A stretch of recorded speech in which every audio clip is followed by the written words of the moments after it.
tentang hemostasis, kemudian shock, dan tentang wound healing ya. Jadi hemostasis itu merupakan suatu proses penghentian perdarahan apabila terjadi kerusakan dari pembuluh darah. Kemudian tahapan dari hemostasis yang pertama itu adalah terjadinya vasokonstriksi pembuluh darah dengan cepat sehingga aliran darah menjadi berkurang. Kemudian yang kedua adalah pembentukan plak platelet. Yang ketiga, aktivasi dari faktor-faktor pembekuan. Kemudian yang keempat adalah proses fibrinolisis atau pemecahan dari jaringan ikat atau pemecahan dari fibrinogen, benang-benang fibrin. Jadi vasokonstriksi itu adalah pengecilan ya, pengecilan dari diameter pembuluh darah, di mana pada saat ada robekan dari pembuluh darah, maka kalau tidak terjadi vasokonstriksi, maka akan banyak darah yang keluar sehingga kita akan banyak kehilangan darah. Maka untuk menghindari kehilangan darah ini, pembuluh darah harus dengan cepat melakukan proses konstriksi. Jadi dia akan mengecil diameternya. Nah, vasokonstriksi ini bisa terjadi karena adanya mediator yang disebut dengan tromboksan A, di mana tromboksan A ini nanti akan dibentuk ya, dibentuk oleh sel-sel epitel yang mengalami kerusakan, kemudian merupakan refleks dari sistem saraf nyeri, kemudian adanya kerusakan jaringan otot dan jaringan pembuluh darah, serta aktivasi dari platelet. Jadi begitu ada kerusakan jaringan akibat pembuluh darah yang robek tadi itu ya, kerusakan jaringan dan robekan pembuluh darah, maka akan keluarlah tromboksan. Nah, tromboksan ini akan menyebabkan terjadinya pembuluh darah mengalami vasokonstriksi. Nah, vasokonstriksi ini tidak boleh lama-lama. Dia hanya beberapa menit saja supaya eh, daerah yang mengalami kerusakan itu tidak tambah mati. Kalau tidak ada aliran darah kan dia mati nanti. Maka setelah mengalami vasokonstriksi, aliran darah berkurang, baru kemudian terjadilah proses vasodilatasi. Nah, dengan adanya proses vasodilatasi ini, maka aliran darah akan menjadi lebih lambat. Kemudian obat-obatan yang biasanya digunakan untuk menginduksi terjadinya vasokonstriksi namanya adalah vasopresin. Setelah terjadi proses vasodilatasi, maka aliran darah menjadi lebih lambat, maka terjadilah mulai pembentukan plak platelet. Jadi awalnya platelet itu nanti akan saling menempel untuk menutup endotel yang mengalami kerusakan. Nah, ini sifatnya hanya bersifat sementara aja, menambal kerusakan dari endotel-endotel tadi.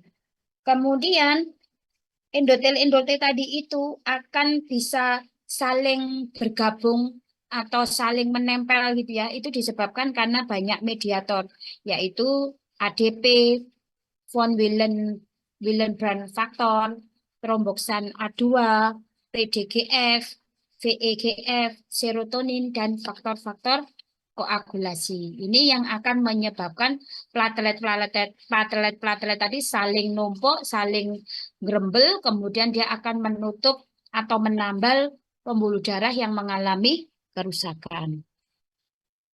Selanjutnya, platelet ini nanti akan berikatan dengan kolagen karena bantuan dari mediator von Willebrand faktor. Kemudian dia akan menjadi lebih kuat gitu ya. Jadi ikatan dengan endotel yang rusak tadi itu menjadi lebih kuat. Nah, ada beberapa mediator yang dapat menghambat pelekatan dari platelet tersebut. Contohnya adalah prostasiklin, kemudian nitrit oxide, dan ADPase. Ini akan menghambat dari proses pembentukan platelet. Saya ulangi ya. Jadi proses hemostasis itu diawali pertama adalah proses vasokonstriksi. Nah, proses vasokonstriksi tadi itu disebabkan karena adanya mediator yang bernama tromboksan yang dihasilkan oleh jaringan yang rusak. Jadi epitel yang rusak, pembuluh darah yang rusak, jaringan yang rusak itu akan menghasilkan tromboksan sehingga pembuluh darah akan mengalami vasokonstriksi.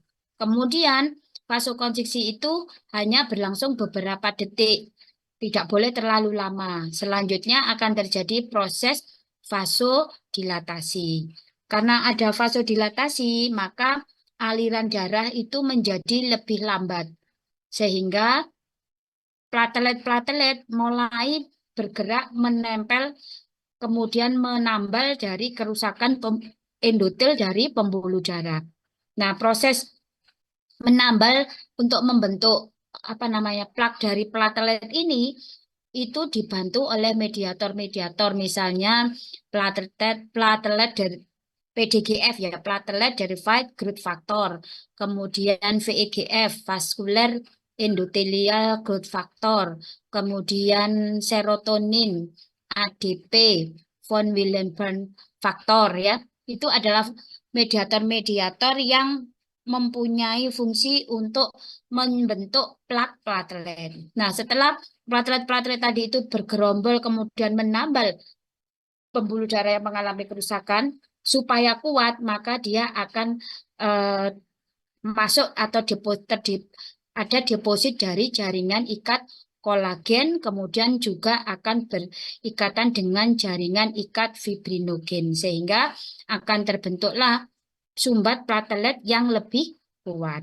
Nah, sumbat platelet ini akan dihambat pembentukannya yang pertama oleh nitrit oxide, oleh prostasiklin, dan oleh endothelial ADPase. Setelah yang kedua tadi adalah pembentukan plak platelet, maka tahap ketiga adalah aktivasi dari faktor-faktor koagulasi atau faktor pembekuan. Nah, aktivasi dari faktor pembekuan ini ada yang pertama adalah jalur ekstrinsik, kemudian jalur intrinsik, dan jalur common pathway. Kalau jalur intrinsik ini nanti akan mengaktifkan protein-protein pembekuan mulai dari 12, kemudian 11, 9, dan mengaktifkan faktor 10. Sedangkan kalau faktor ekstrinsik ini akan menyebabkan terjadinya tromboplastin jaringan ya, keluarnya tromboplastin jaringan, kemudian aktivasi dari faktor 7, kemudian bersama-sama mengaktifkan faktor 10. Nah, faktor 10 ini digunakan untuk mengaktifkan protrombin menjadi trombin. Mungkin lebih gampangnya nanti lewat ini aja. Nah, ya. Jadi kalau intrinsic pathway itu mulai dari faktor 12 menjadi aktif, kemudian faktor 12 mengaktifkan faktor 11, faktor 11 mengaktifkan faktor 9, faktor 9 mengaktifkan faktor 10. Sedangkan yang dari intrinsik, ekstrinsik itu adalah kerusakan jaringan, nanti akan mengaktifkan faktor 7, kemudian bersama dengan faktor 8, kalsium, dan fosfolipase ini akan mengaktifkan faktor 10. Kemudian akan masuk ke jalur common pathway, di mana faktor 10 ini nanti akan mengaktifkan protrombin menjadi trombin. Kemudian trombin ini akan mengaktifkan fibrinogen menjadi fibrin.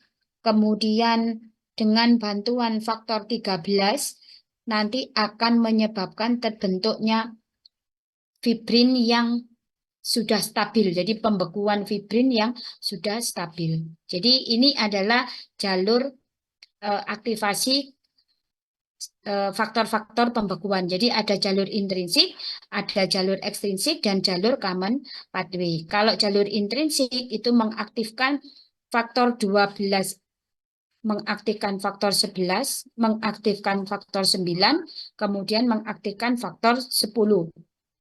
Kalau ekstrinsik, kerusakan jaringan mengaktifkan faktor 7. Kemudian faktor 8, kalsium dan fosfolipase ini dan faktor 7 akan bersama-sama untuk mengaktifkan faktor 10 sehingga faktor 10 akan mengaktifkan protrombin menjadi trombin.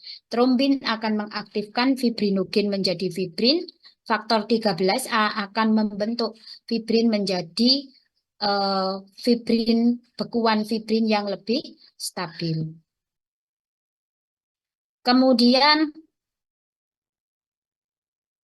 ini faktor-faktor yang dibutuhkan ya. Jadi yang pertama adalah vitamin K. Jadi vitamin K itu penting untuk mendegradasi faktor